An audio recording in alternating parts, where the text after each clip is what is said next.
선돌의 교우 여러분들 반갑습니다. 이 시간에는 베드로후서 개관을 말씀드립니다. 헬라 성경에서는 에피스톨레 페트루 베타라고 기재가 됐고요. 영어 성경은 세컨드 피터라고 있습니다. 한문 성경에서는 피들호스라고 발음이 되고요. 개역 성경에서는 베드로후서라고 읽혀집니다. 베드로후서는 예수교 신앙을 수호하기 위해서 아시아 각처로 흩어져 나갔던 디아스포라 1세기 기독교 성도들이 말씀을 통해서 영적인 성장을 이루도록 구체적인 덕목들을 소개하고 있는 종말론적인 서신서라고 이해하시면 됩니다. 그래서 그리스도의 재림 시에 심판이 있을 것이므로 거룩하고 흔들림 없는 기독인의 삶을 잘 살아야 한다는 것을 권유하고 있습니다. 그렇기 때문에 베드로후서의 주제는 도덕적 타락, 그리고 그 치료 방법에 대해서, 그리고 교리적인 타락, 그리고 거짓 선생에 대한 경고, 그리고 타락한 세태 속에서의 믿음의 성장과 그리스도의 재림에 대한 이야기들을 나누고 있고요.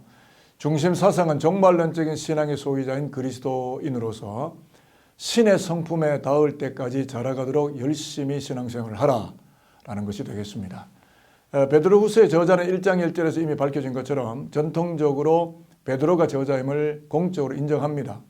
그리고 1장 16절에서 18절에 들어가 보면 변화산상에서 변형하신 예수를 목경한 사람이라는 점을 밝혔다는 점에서, 그리고 또 사도 바울을 사랑하는 형제라고 부르고 있고 아울러 자신의 권위를 바울과 동일한 수준에 놓고 있다는 점을 미루어 볼 때 베드로 자신이 저자임을 우리에게 알려줍니다.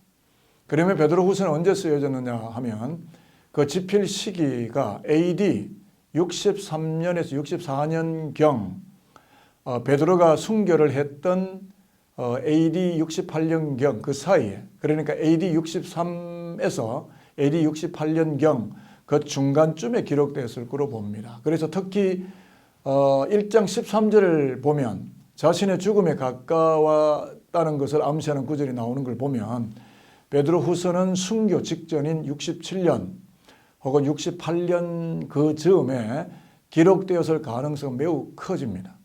그리고 기록 장소도 마지막 활동 무대였던 로마로 보는 것은 모든 학자들의 동일한 의견이 되겠습니다.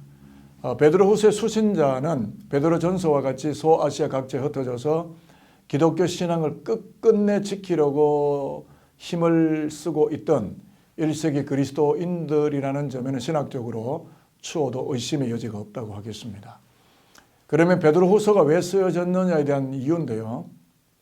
베드로전서는 핍박에 직면한 독자들을 격려하기 위해서 기록된 반면에 베드로후서는 거짓 교사들을 경고하기 위해서 기록이 되어진 것인데, 재림을 부인하는 이단 사설과 향락주의가 기승을 또 부리는가 하면 거짓 교사 등등으로 인해서 내부적인 위기에 내밀려 있는 성도들을 권면하기 위해서 기록을 했다는 점이고, 재림에 대한 분명한 소망과 확신을 갖게 하기 위해서 베드로후서가 기록이 되었다 보시면 됩니다.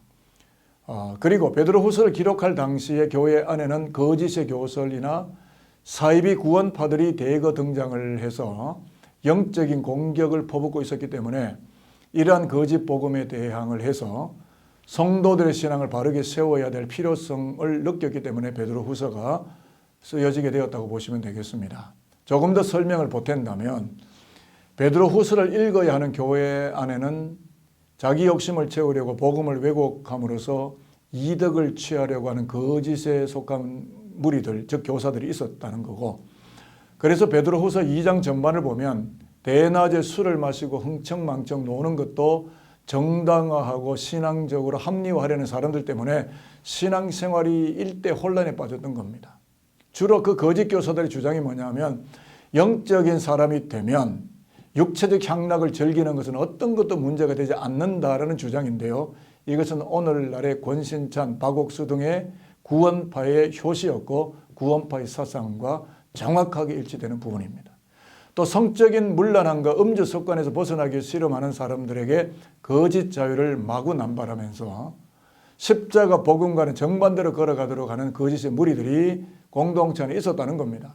그리고 이러한 종교 사기꾼들은 죽음 이후의 안전을 위해서는 복음 이후에 특별한 비밀한 지식이 필요한데 자신들이 그것을 가지고 있고 그 지식을 알고 있다고 주장을 함으로써 십자가 복음의 완전함보다 그런 체험보다 더 신령한 지식의 깨달음이 있어야 구원되어지고 구원이 이루어진다라고 얼토당토 않는 허구적인 지식을 강조했던 겁니다. 이것이 바로 초기 교회를 흔들었던 나스티시즘, 영지주의였다는 것이고, 베드로후서가 바로 이런 영적 기류를 잠재시키고 오직 예수의 십자가 복음으로 충분하고 새하늘과 새 땅 곧 하나님의 나라에 들어가는 언약 백성이 되는 것임을 철저하게 가르쳐주고 있다는 것이 되겠습니다. 자, 그러니까 베드로후서는 나이 많아 죽음을 눈앞에 둔 베드로가 교회 내부에서 발생하는 문제, 즉 거짓 교사들에 대한 경고를 중심 주제로 써내려간 서신서가 되겠습니다.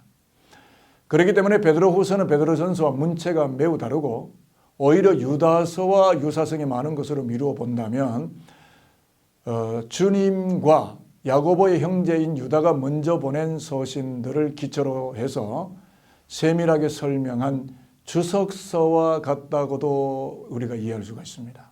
거짓 교사들로 몸살을 앓고 있던 교회들을 향하여 이런 서신은 매우 유용한 편지글이 아니었을까라는 생각을 해봅니다. 여하간 베드로는 최종적인 유언을 말하면서 독자들에게 오직 하나님의 말씀만을 굳게 붙잡고 예수께로 자라가야 할 것을 매우 강하게 권고합니다. 그리고 교회가 하나님의 말씀만을 굳게 붙잡는다면 자신의 소욕에 따른 이단 사설을 용납하지 않게 될 것이고 그리스도의 교회로 든든하게 서가게 될 것을 베드로는 이미 사도로서 확신하고 있기 때문에 그런 것입니다.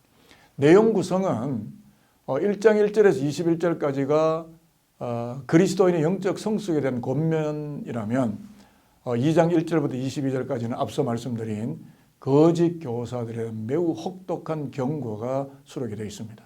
그리고 3장 1절부터 18절까지는 그리스도의 재림에 대한 분명한 신앙을 끝까지 놓지 않아야 될 것이라고 촉구하는 마지막 권면이 나오고 있죠. 자, 이제 우리가 베드로후서를 읽으시면서 말씀이신 그리스도 안에서 영적인 성장을 꼭 이루어 가시기를 바라고 성경을 억지로 끼워 맞춰서 풀거나 사사로이 해석하려 하는 허무한 세대를 본받지 말아야 하겠다는 신앙적 결심을 가지시면 좋겠고 또 이단의 사설이나 유사복음으로 가장한 거짓 복음에 현혹당하지 않도록 영혼을 안전하게 해주는 굳센 곳, 즉 예수의 십자가 복음의 진리에서 떨어지지 않도록 각별히 유의하여야 되겠다라고 하는 신앙적 결심을 반드시 붙드시기를 바라고 그래서 이 서신을 읽는 가운데 거룩하고 흔들림이 없는 하나님이 인정하시는 그리스도인으로 성장해 가시는 산돌의 겨우 여러분들이 다 되시기를 예수 그리스도의 이름으로 축복하겠습니다.